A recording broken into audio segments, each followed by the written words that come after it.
জয় Nathan, জয় গৌর, জয় রাধেশ্যাম, জয় শ্রী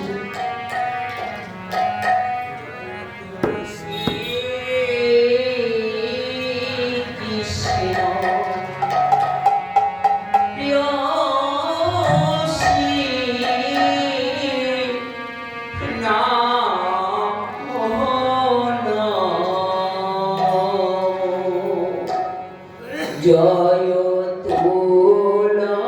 তুলসী কৃষ্ণ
আমার মনে কেউ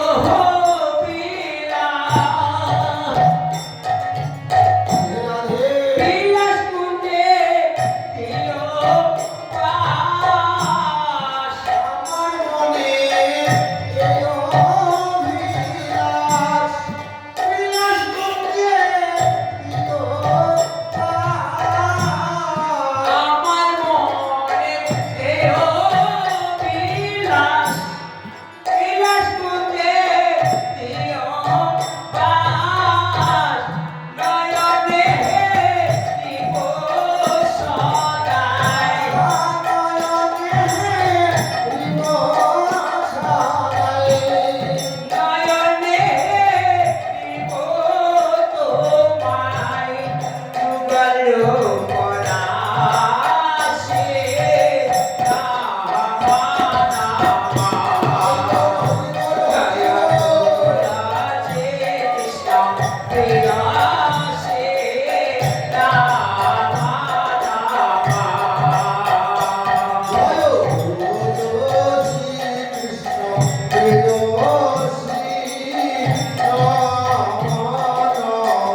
আজ যে সমস্ত মাতৃগণ এই ভবন মঙ্গল হরি সভা কীর্তনে এসেছেন মা, আসুন সকলে আমরা শ্রী গুরুর চরণ আশ্রয় করি এবং শ্রী রাম নবদ্বীপে পঞ্চদত্ত আহ্বান করেছি এবং বৃন্দাদেবীর চরণ আশ্রয় করেছি। এখন আমাদের চন্দন দাস গোস্বামী বাবাজির কণ্ঠে আপনারা শ্রীমদ ভাগবত এবং গৌর কথা এবং কৃষ্ণ কথা আপনারা অবশ্যই শ্রবণ করবেন। আপনারা সকলে একটু এগিয়ে এসে বসুন মা, এই তো সঙ্গে যাবে মা, এই গৌর কথা কৃষ্ণ কথাই সঙ্গে যাবে। আপনারা আমার বাবার বদনে ভাগবত কথা শ্রবণ করুন। বিদায় গৌর হয়ে বল ভাগবত কথা প্রারম্ভে মহানাম যজ্ঞের অধিবাস কীর্তন আপনারা শ্রবণ করে তারপরে যাবেন। বিদায় গৌর হয়ে বল।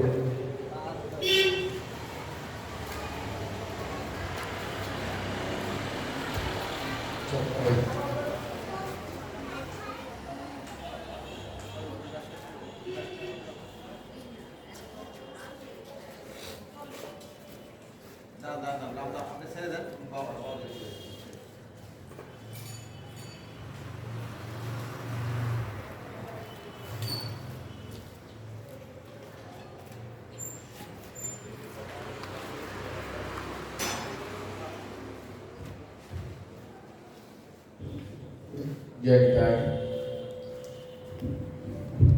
जय गौरी जय राम राम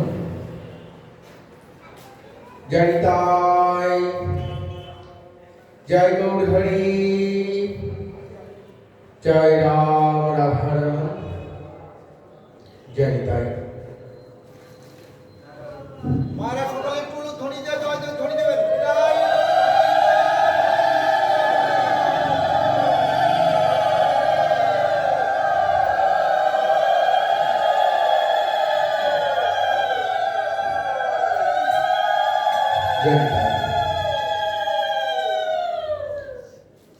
উপস্থিত সকল সাধুগুরু বৈষ্ণবের এবং ভক্তবৃন্দের চরণে অনন্ত কোটি দণ্ডবত প্রণাম। আজ নিত্যানন্দ ত্রয়োদশী, কলির আশ্রয়দাতা প্রভু নিত্যানন্দের আবির্ভাব তিথি আজ। আমার মতো অধমের দ্বারাই তো প্রভু নিতাই যাদের তার যে লীলা রস এই জগৎ জীবের কল্যাণ হেতু তা আস্বাদন করানো আমার মতো অধমের পক্ষে কদাপি সম্ভব নয়। তবে আমার প্রাণ গোবিন্দ বলেছে, আমি হইতে আমার নাম বড়, আমার নাম হইতে আমার ভক্ত বড়, আর ভক্ত হইতেও ভক্তপদ রেণু বড়। শাস্ত্রে বর্ণন রয়েছে ভক্তের কৃপা আর সমুদ্র হিমাচল। তো সকলের সেই ভক্তের কৃপার ভান্ডার থেকে যদি সকলে আমাকে কিঞ্চিৎ কিঞ্চিৎ কৃপা প্রদান করেন, তবে অবশ্যই আপনাদের কৃপায় এই অধমের পদক থেকে গোবিন্দের ভাগবতীয় লীলারস আস্বাদন হবে। রাধা কৃষ্ণ প্রেমানন্দে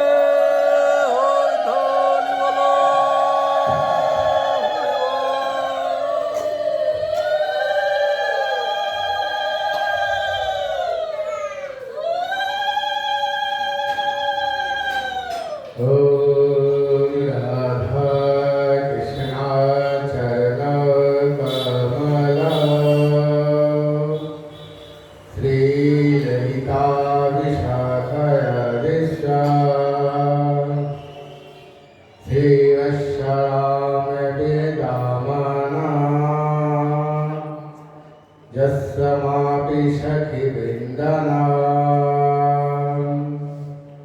विलम्बे सर्वहिताय जगति हिताय गोविन्दाय नमः। विरमशामाताय शम्भं जुगल अवतारिस्सा नमः। বিরমতানি শরঙ্গনা বিশ্বনাম শনি সমা শবিরস্যস্তরানায় জগতি সম্ভয়িতায় রাহিমামস্য জন্মিতা ই ভুবন সর্ববসুন্ধরনা ॐ अज्ञानतिमिरन्धस्य कृपासंवतामसा जगद्गुरुसमाशम्बम् हितं समानितानः जगति साम्बसनिशम्बम् जगोषमवदिशमा ॐ अज्ञानतिमिरन्धस्य ज्ञानञ्जनशलाकय चक्षुरुन्मीलितं येन तस्मै श्रीगुरुवे नमः गुरुब्रह्मा गुरुविष्णु गुरुदेव महेश्वर गुरुसाक्षात् परं ब्रह्म तस्मै श्रीगुरुवे नमः हे कृष्ण करुणा सिन्धु दीनबन्धु जगत्पथे गोपेशा गोपिका कान्त राधाकान्त नमस्तुते तप्त काञ्चन गौराङ्गी राधे वृन्दावनेश्वरी वेशभानुसुते देहि तं प्रणमामि हरिप्रिये वृन्दावै तुलसी देवावै प्रिया वै केशवशचा कृष्ण भक्ति पदे देवी सत्यवत्ते नमो नमः श्री सनातन भट्ट रघुनाथ श्री दीप गोपाल भट्ट दास रघुनाथ এই ছয় গোসাই করি চরণ বন্ধন যাহা হইতে বিঘ্ন নাশ ভীষ্ট পূরণ এই ছয় গোসাই করিল বোঝেতে পার রাধা কৃষ্ণের নিত্য লীলা করিলেন প্রকাশ ओम नमो भगवते वासुदेवाय ओम नमो भगवते वासुदेवाय ओम नमो भगवते वासुदेवाय ओम नमो भगवते वासुदेवाय जय श्री कृष्ण चैतन्य प्रभु नित्यानंद श्री अद्वैत गदाधर शिवासादि गौर भक्त वृंद भजनिताय गौराधेशं जप हरे कृष्ण राम भजनिताय गौराधेशं जप हरे कृष्ण राम भजनिताय गौराधेशं जप हरे कृष्ण राम जय ताय जय गौरी जय राम राम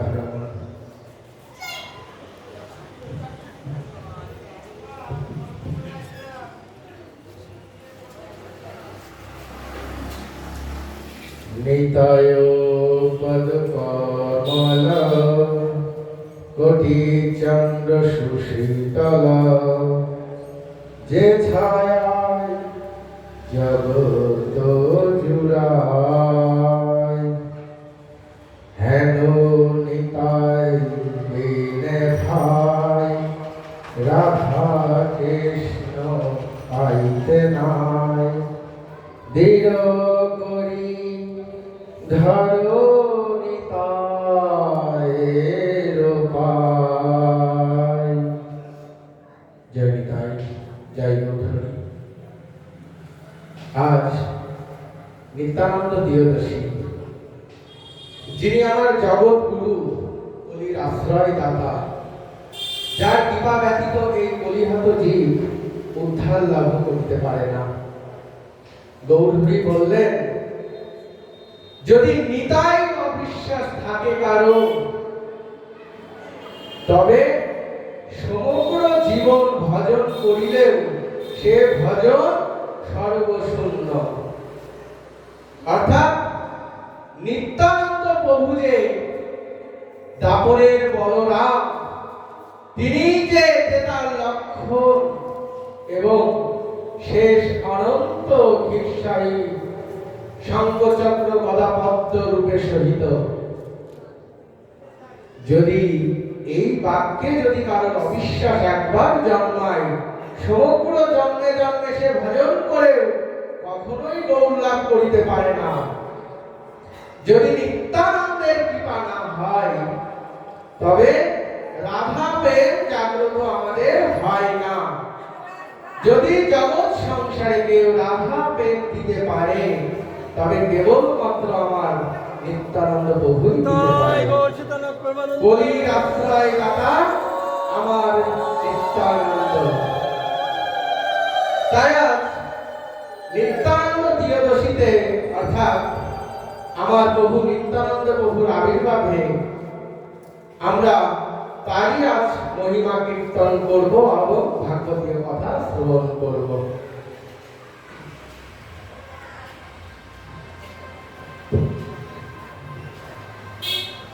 একচক্র ধাম, যেটা জগৎগুরু নিত্যানন্দ প্রভুর জন্মস্থান, হারাই পণ্ডিতের পুত্র এবং পদ্মাবতী দেবীর একমাত্র এই জগৎ সংসারের যিনি জগৎ গুরু হয়ে এলেন, সেই নিত্যানন্দ প্রভু যেদিন আবির্ভূত হলেন, তখন কি হলো? সর্বপ্রথম ভূমিতে কম্পন হলো, অর্থাৎ ভূমিকম্প। দিব্য রশ্মির উদয় হলো। একচক্র ধামে আমার জগৎগুরু নিত্যানন্দ প্রভুর আশার আনন্দে আনন্দের ভুলু ভুলু রব পড়ে গেল। কে এসেছে? আমার নিতাই চাঁদ এসেছে। এই জগৎ মাজারে হরিনাম বিলাতে জগৎ গুরু হয়ে এই সংসারে কলিহত জীবকে উদ্ধারের লাগি তিনি আবির্ভূত হয়েছেন। যদি নিতাই না হইতো তবে কি হইতো, কিভাবে কলি বাজিত। নিত্যানন্দ প্রভু দয়া হে করো মোরে, তোমার জাগিয়া ধরো। এ দাসে কৃপা করো। যদি নিতাই না হইতো অগতির গতি, কেমনে উদ্ধার পাইতো। অর্থাৎ যদি নিতাই না হইতো এই জগৎ সংসারে যার কোনো গতি নাই, তার কে উদ্ধার করিত? যদি নিতাই না হইতো তবে জগাই মাধাইকে কে উদ্ধার করিত? আমরা সকলেই জানি জগাই মাধাইকে মহাপ্রভু উদ্ধার করলেন, কিন্তু কার কৃপার দ্বারা? বলছে যদি গৌরের কৃপা কারোর পাইতে হয়, তবে নিতাই চরণে আগে আশ্রয় করতে হয়।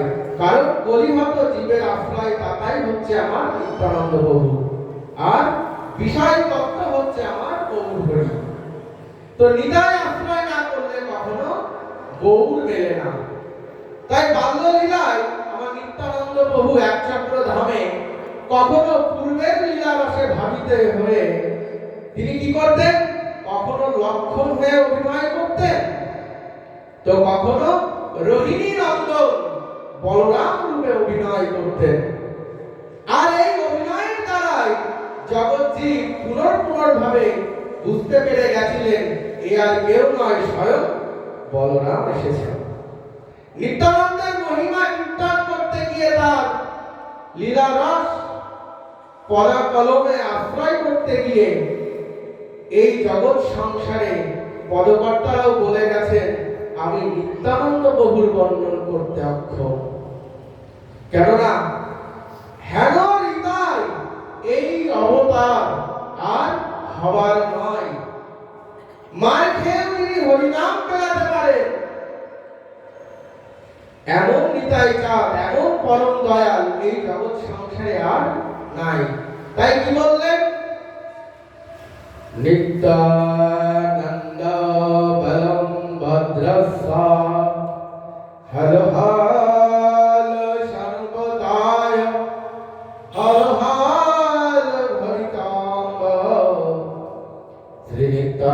নিত্যানন্দ সমবেত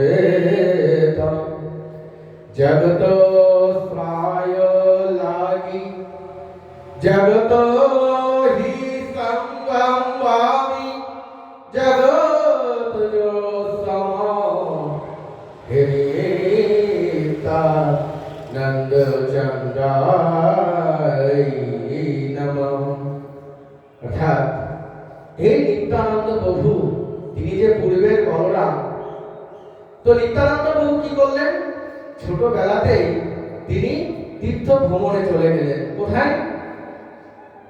তিনি দ্বারকায় গেলেন, তিনি অযোধ্যায় গেলেন, তিনি মথুরাতেও গেলেন। কিন্তু মথুরাতে যখন তিনি গেলেন, মথুরাতে বৃন্দাবনে যাওয়ার সঙ্গে সঙ্গে তার পূর্বভাবে ভাবিত হয়ে তিনি এখন তার কানাইকে খুঁজছেন। আচ্ছা, কানাই তো ছিল দাপরে, গলিতে কোথা থেকে আসবে? তিনি বোঝে গিয়ে তিনি তার পূর্বলীলা স্মরণ হয়ে তিনি তার কানাইকে খুঁজছেন। কানাইকে খুঁজিতে খুঁজিতে যখন সে আর তার দুনয়নে খোলে না, তখন কি হলো?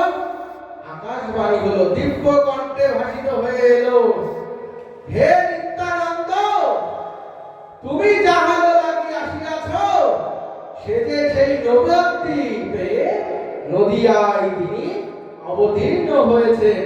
তাই তোমার লাগি ছাড়ি বিষাম্বরধারী শ্রী চৈতন্য মহাপ্রভু আবির্ভূত হইল ছাড়ি। অর্থাৎ তুমি নবদ্বীপে যাও। সেই দিব্য আকাশবাণী থেকে নিত্যানন্দ প্রভু নদিয়ার নবদ্বীপ ধামে ফিরে এলেন। তো নদিয়ার নবদ্বীপ ধামে ফিরে এসে তিনি কি করলেন? সুরধ্বনি সায় পুনঃ পুনঃ জাগে শ্রী নিত্যানন্দ ভাবে সায় শ্রী চৈতন্য ভাবে জগত গুরু পাবে বিষম সঙ্গ চিত্তে সমনায় শ্রী জগত জুড়ায়।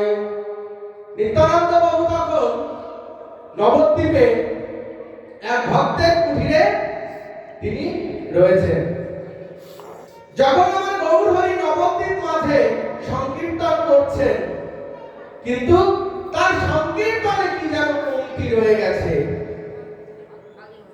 গদাধরকে বলছে, হে গদাধর, সংকীর্তনে কেমন জানি অঙ্গরস আস্বাদন হচ্ছে না, মনে হচ্ছে আমার কোন অঙ্গে যেন কমতি রয়ে গেছে। তো গদাধর কে ছিলেন জানেন? স্বয়ং আমার পূর্বলীলা শ্রীমতী রাধারানী এবং ললিতা সখী। তো চৈতন্য মহাপ্রভু যখন গদাধরের সঙ্গে যখন সমবেত হতেন, তখন কি করতেন? পূর্বলীলায় ভাবিত হয়ে মহাপ্রভু জ্ঞান হারিয়ে ফেলতেন। কিন্তু সংকীর্তন করতে করতে শ্রীবাসের অঙ্গনে কেমন জানি তিনি ভাবাবিষ্ট হয়ে তাকে যেন খুঁজছেন, কাউকে খুঁজে পাচ্ছেন না। এদিক ওদিক ওদিক ওদিক তাকাচ্ছেন, কিন্তু কাউকে খুঁজে পাচ্ছেন না। তখন হরিদাস ঠাকুরকে বললেন, হরিদাস, কে যেন এসেছে এই নবদ্বীপ মাঝে, তুমি একবার যাবে, তাকে খুঁজে এলো না। তো প্রভুর আদেশে হরিদাস ঠাকুর নবদ্বীপে কে এলেন তা খুঁজতে বাইরে হলেন।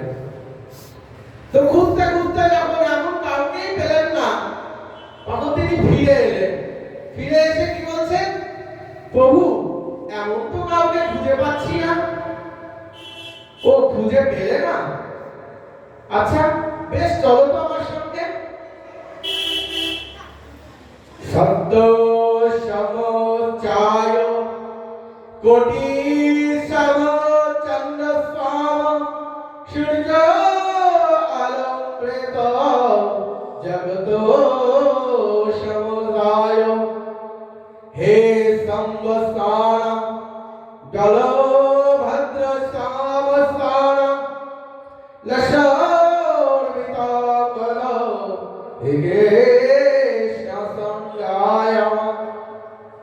অর্থাৎ দূরে দেখো কে কোটি সম সূর্য আলো করে দাঁড়িয়ে আছে, আর সেই স্থানে মহাপ্রভু যখন প্রবেশ করলেন এই আলোর তীব্রতা এত জ্যোতি নিল, ভক্তগণ সেখানে দৃষ্টি রাখতে পারছে না।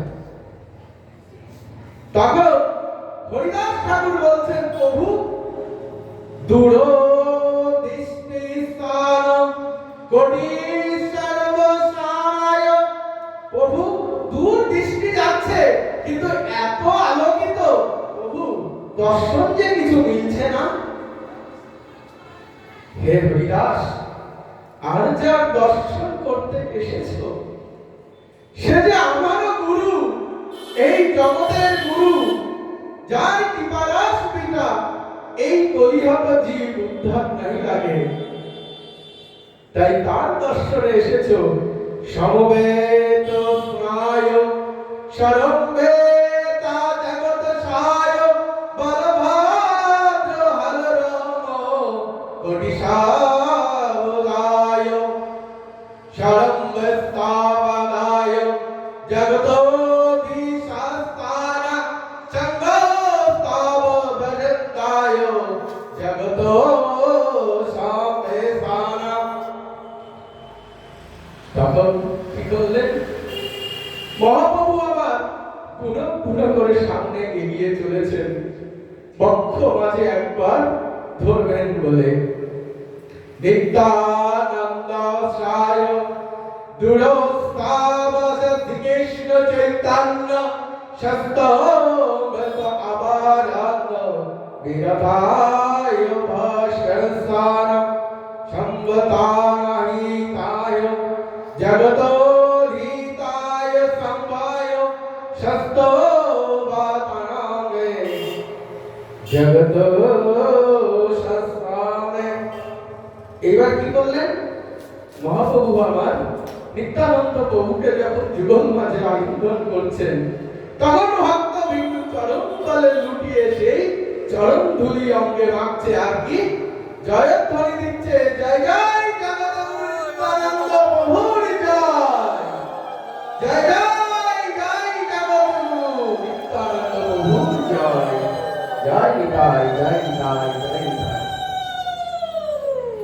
এমন সময় কি করলেন?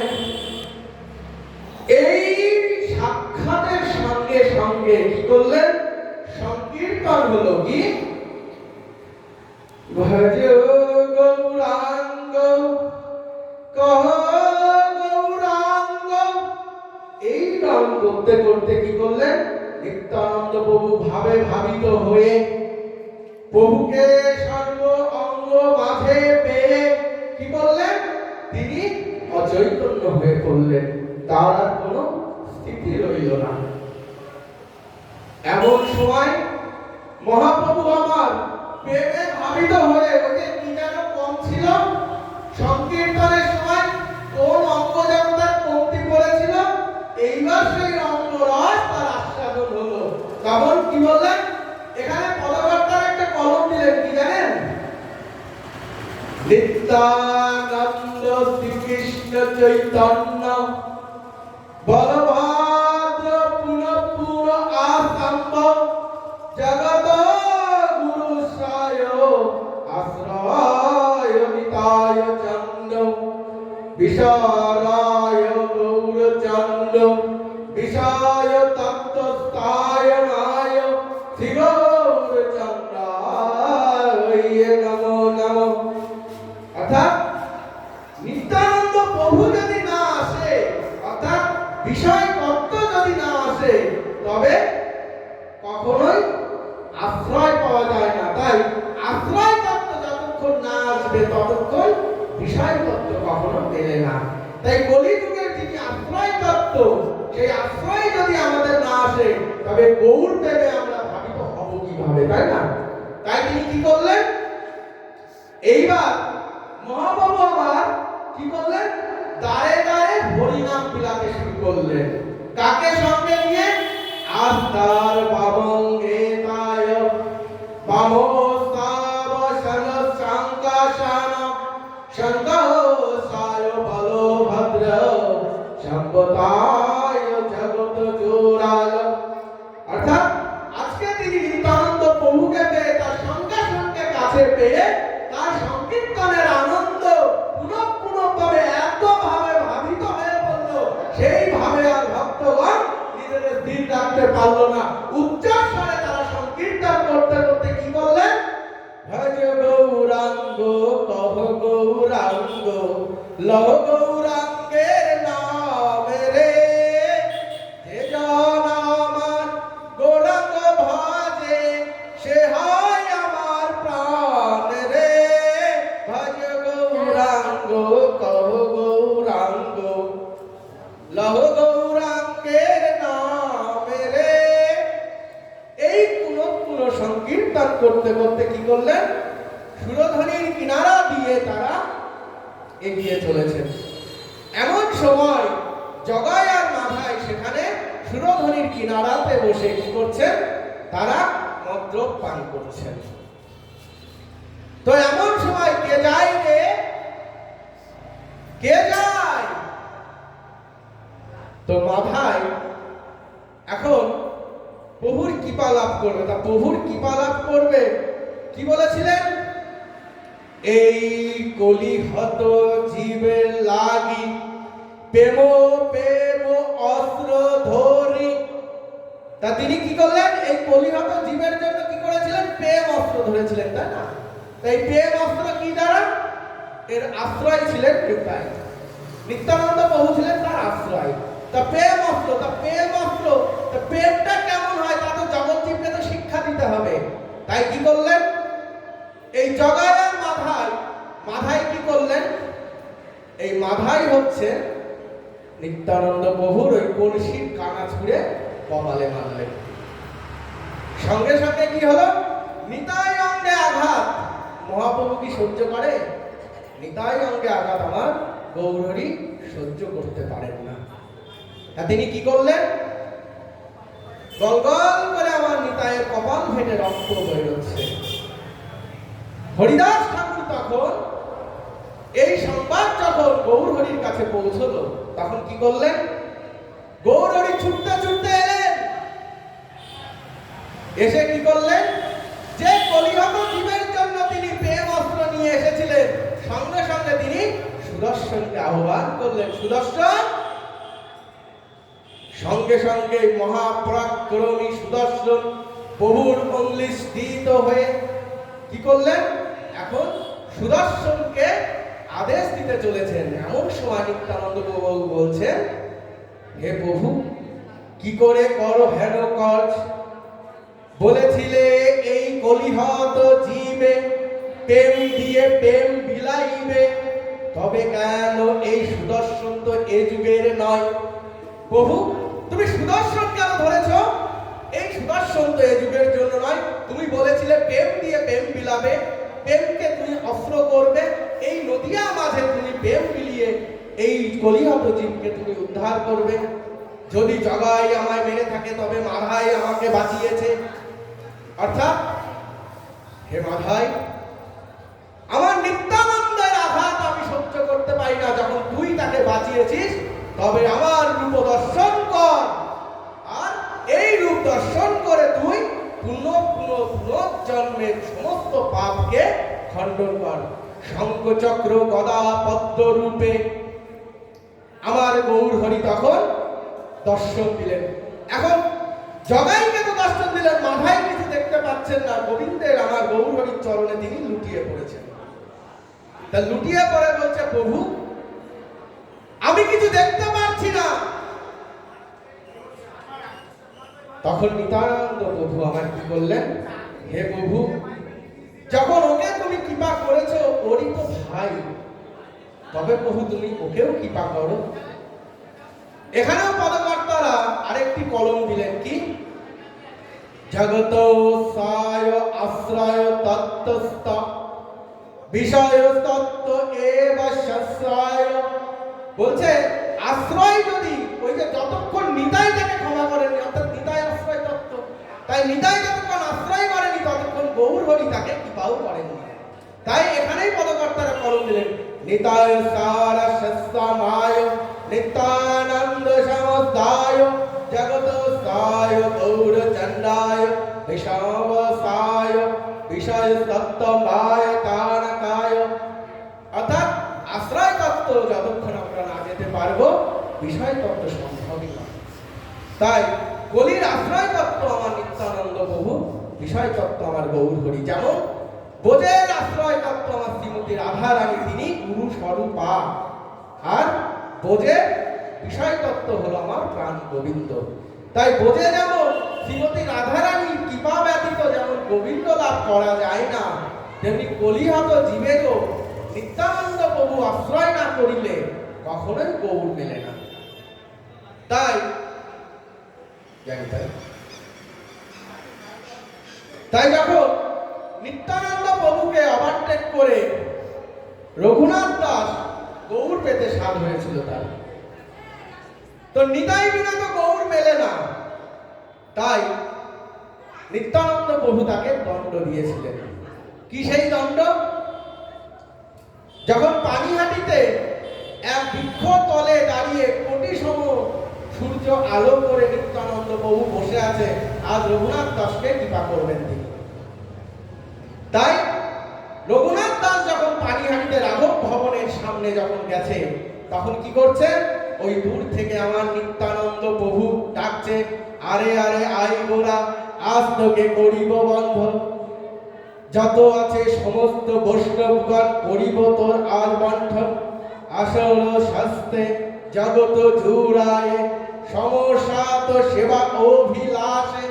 অর্থাৎ এই জগতে আমার যত ভক্ত রয়েছে এই স্থানে তাদেরকে চিরা আর দই খাওয়াতে হবে। জমিদার বংশের সন্তান। আচ্ছা, একই নিত্যানন্দ বাবু দণ্ড না কি পা? একই দণ্ড?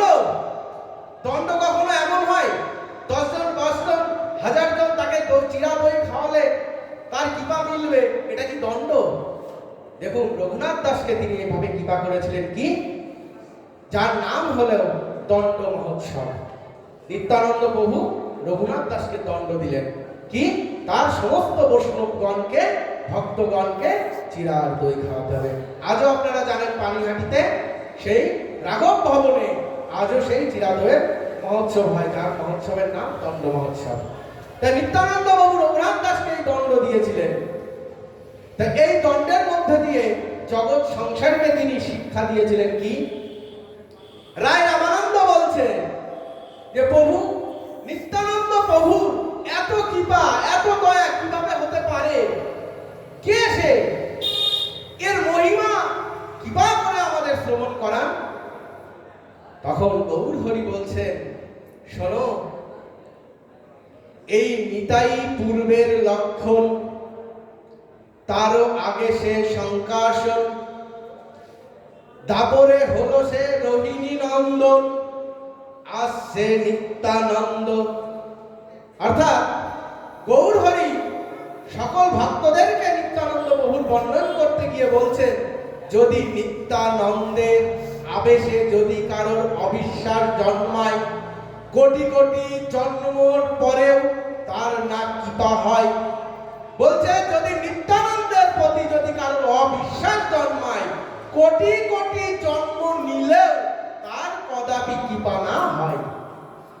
তাই গৌর হরি আমার বলছেন, এখানেও পদকর্তারা আরেকটি কলম দিলেন, কি জগত সায় শ্রীকৃষ্ণ চৈতন্য শঙ্কাসার সমস্তায় শ্রী নিত্যানন্দ সায় বলভদ্র হল হল রূপেণ সঙ্গে শাসা সগতানা। অর্থাৎ এই বলভদ্রই হচ্ছে আমার বাস্তবে জগৎগুরু, তিনি নিত্যানন্দ। এই নিত্যানন্দ প্রভুর আরেকটি পরিচয় আছে, কি জানেন? আমার অনঙ্গ মঞ্জুরি সমবেত রোহিণী নন্দন আসম্বত।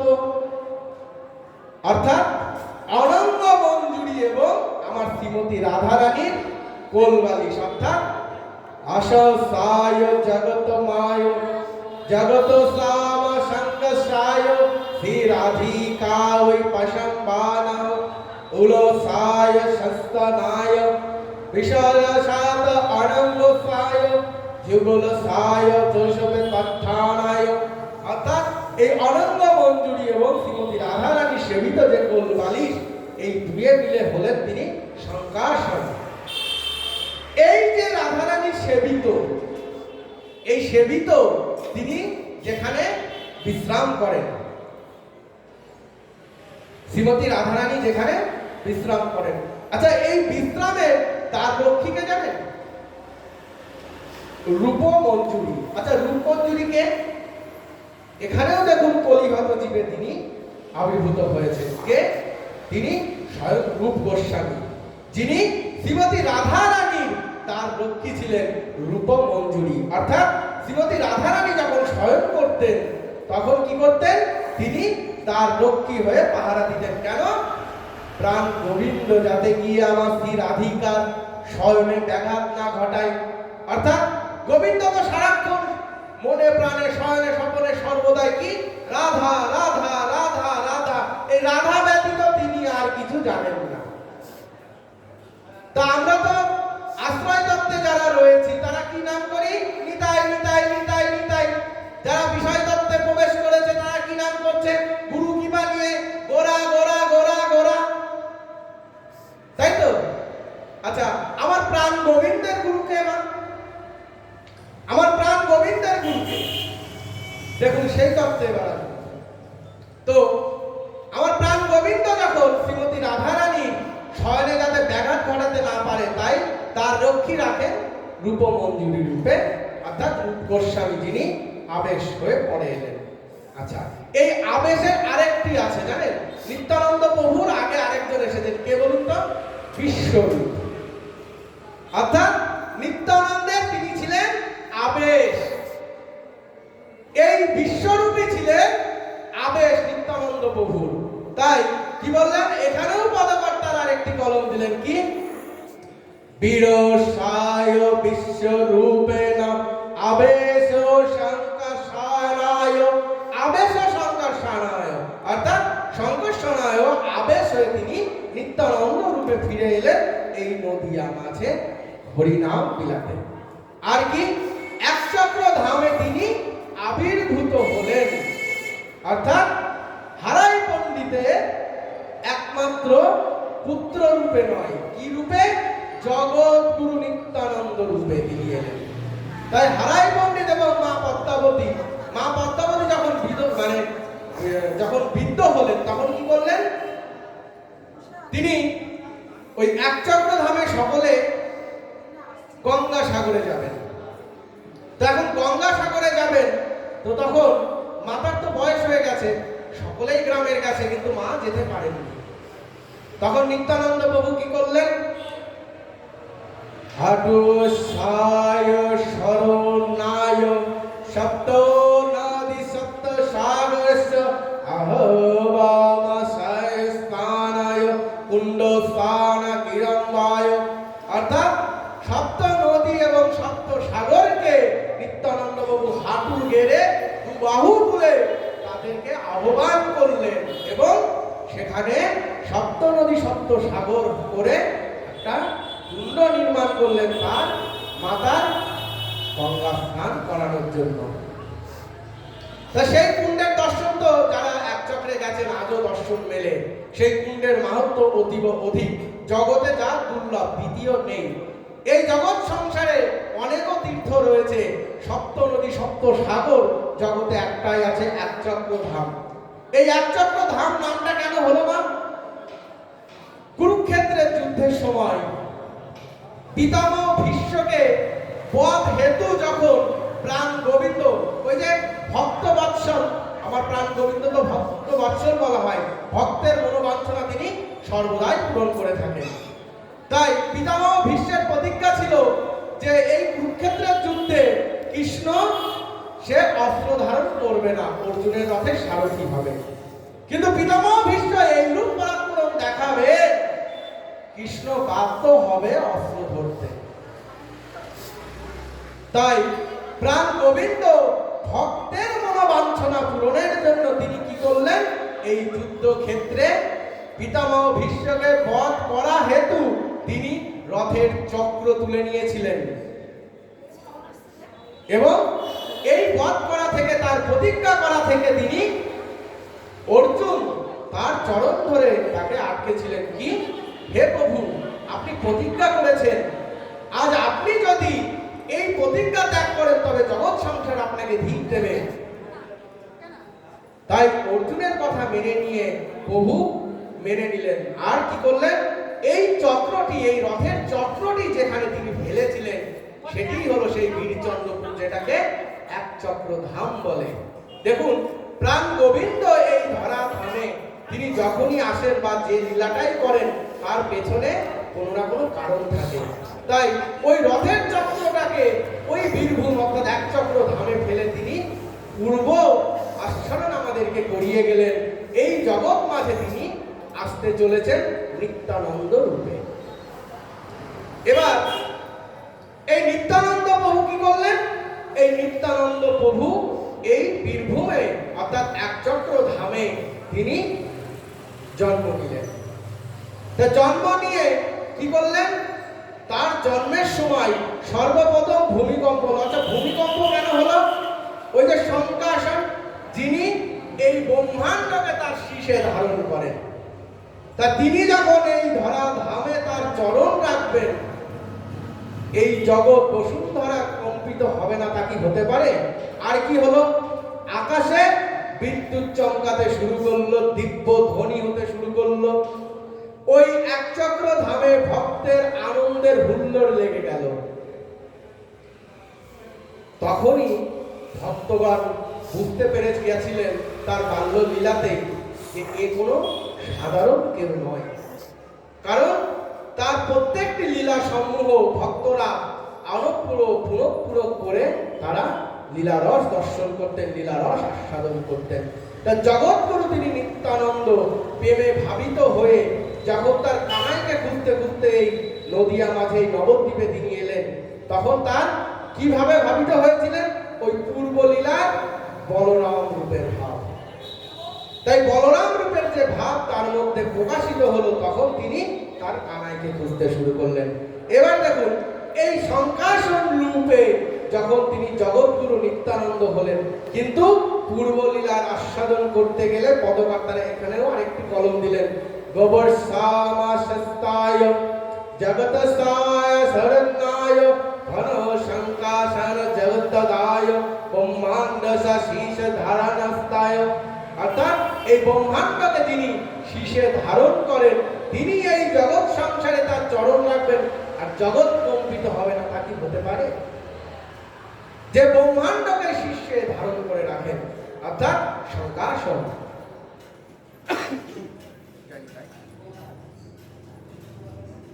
জানি তাই। এইবার রূপ মঞ্জুরি, এই রূপ মঞ্জুরি হয়ে তিনি কি করলেন, রূপ গোস্বামী হয়ে কলিতে তিনি মহাপ্রভুর পার্ষদ হয়ে এলেন। আর রূপ গোস্বামী কি করতেন, আরোপে বসে গোবিন্দের লীলা রস আস্বাদন করতেন। রূপ গোস্বামী তিনি আরোপে বসে গোবিন্দের লীলা রস আস্বাদন করতেন। কিভাবে, তিনি যখন আসন নিতেন তখন তিনি ধ্যানস্থ হলে পরে গোবিন্দের লীলা রস অর্থাৎ পূর্বের যত লীলা তা তিনি দর্শন করতেন। তা খঞ্জ গোসাই যখন রূপ গোস্বামীর কথা বৃন্দাবনের দিকে দিকে ছড়িয়ে পড়েছে, তার সঙ্গে দর্শনের অভিলাষ হেতু তিনি যখন গমন করলেন, তখন কি করলেন, যখন তিনি সবে মাত্র রূপ গোস্বামীর সম্মুখে এসে দাঁড়িয়েছেন, তখন রূপ গোস্বামী পুনঃভাবে অট্র হাসির ন্যায় হাহা করে তিনি হাসতে শুরু করলেন। অর্থাৎ এই হাসি দেখে খঞ্জ গোসাই কি করলেন, তিনি মনে করলেন যে রূপ গোস্বামী তাকে দেখে হাসতেন। কেন, তার চলনের সময় তার অগ্রগ্রস্ত মুনি অর্থাৎ তার অষ্টদিক ভঙ্গিত হলো, ভঙ্গিমা করে তিনি হাঁটতেন, অর্থাৎ তার অষ্টভঙ্গ অর্থাৎ অষ্টদিক তার ভঙ্গ ছিল। তাই এইভাবে তিনি কখনো আশ্রমের বাইরে বাহির হতেন না, কারণ তাকে দেখে ওই বাচ্চারা অট্র হাসি হাসত, কন্দন করতো, ভাঙাতো, হ্যাঁ, এই কারণে তিনি কখনো আশ্রমের বাইরে বাহির হতেন না। কিন্তু আজকে রূপ গোস্বামীর প্রেমে ভাবিত হয়ে তিনি আজকে তার সঙ্গে সাক্ষাৎ করতে এলেন। কিন্তু সেখানেও এসে দেখলেন সকলের মতো তিনিও হাসছেন।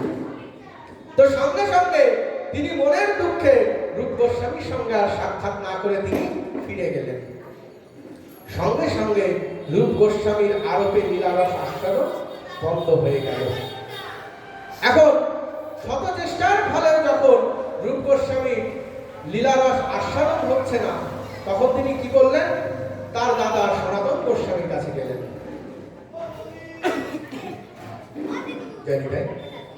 তো সনাতন গোস্বামী ছিলেন বুদ্ধির বৃহস্পতি। সব থেকে গোস্বামীগণের মধ্যে তীক্ষ্ণ পরায়ণ বুদ্ধিমান ছিলেন সনাতন গোস্বামী। তো সনাতন গোস্বামীর কাছে গিয়ে যখন রূপ গোস্বামী জানালেন যে দাদা, আমি যে গোবিন্দের লীলারস আস্বাদন করতে পারছি না, আমার যে ধ্যানস্থ তো যতবারই হচ্ছি, কিন্তু আমার সেই লীলারস আস্বাদন হচ্ছে না।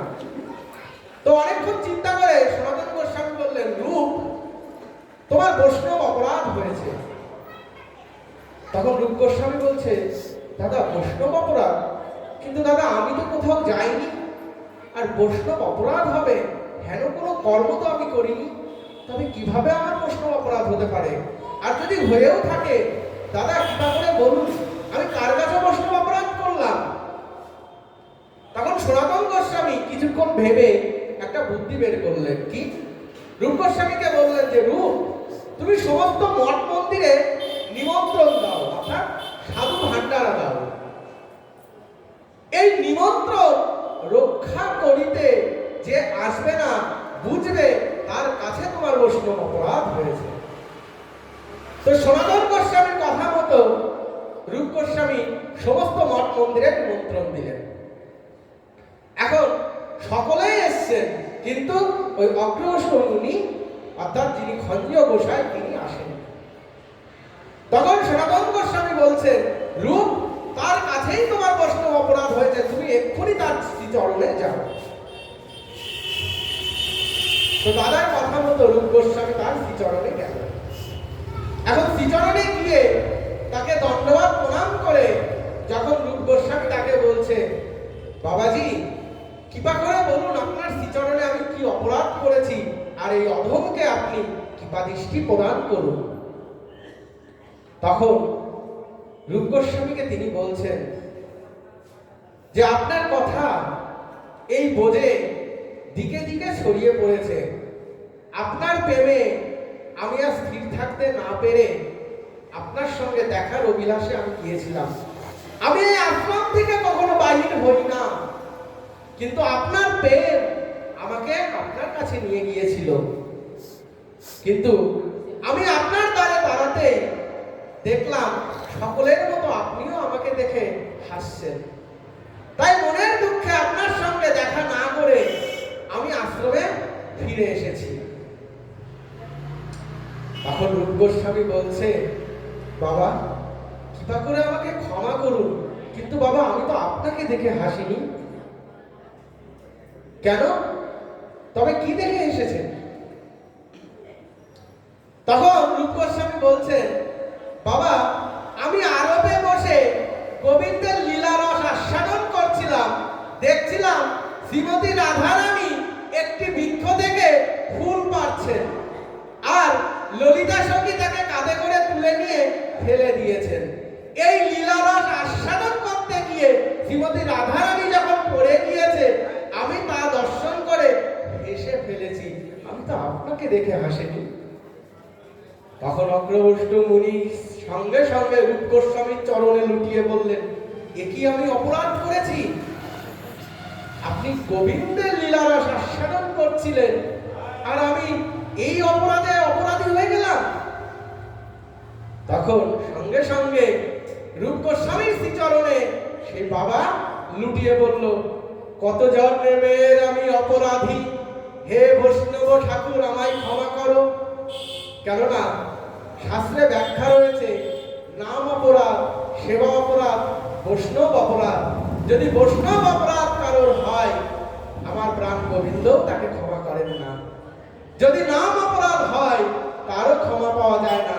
যদি সেবা অপরাধ হয় তারও ক্ষমা মেলে না, কিন্তু বৈষ্ণব অপরাধের ক্ষমা যার কাছে হয়, যদি সে কৃপা করে ক্ষমা করেন তবে আমরা আবার ক্ষমা পেতে পারি।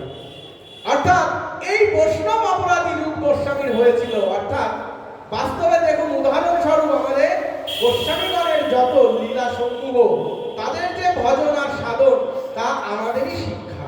কি যদি আমরা মনে মনেও যদি কাউকে কটূক্তি করে ফেলি, তবুও বৈষ্ণব অপরাধ হয়ে যায়। দেখুন, এখানে রূপ গোস্বামীর কোনো অপরাধই ছিল না, আবার সেই খঞ্জ গোসাই অর্থাৎ অগ্রবৈষ্ণব মুনিরও কোনো অপরাধ ছিল না। উভয়েই উভয়কে ভুল বুঝে অপরাধ নিয়েছে। তবুও দেখুন, সেই বৈষ্ণব অপরাধের ফলে রূপ গোস্বামীর আরোপে লীলারস আস্বাদন হওয়া বন্ধ হয়ে গেল। তখন একে অপরকে ক্ষমা করলেন এবং রূপ গোস্বামী পুনরায় তিনি আসন নিলেন এবং তার আবার আরোপে লীলারস আস্বাদন হতে শুরু করল। জয় জয় শ্রী গুরু নিতাই গৌর সীতানাথ প্রেমানন্দে হরি হরি বল। অর্থাৎ এইভাবে আমাদের নাম অপরাধ, সেবা অপরাধ এবং বৈষ্ণব অপরাধ, এর থেকে নিজেদেরকে রক্ষা করতে হবে। দেখুন, বৈষ্ণব অপরাধের আরেকটি উদাহরণ রয়েছে, যিনি এই জগদীশ্বর অর্থাৎ আমার গৌর হরি, যেদিন ভক্তগণকে সকলকে তিনি কৃপা করছেন,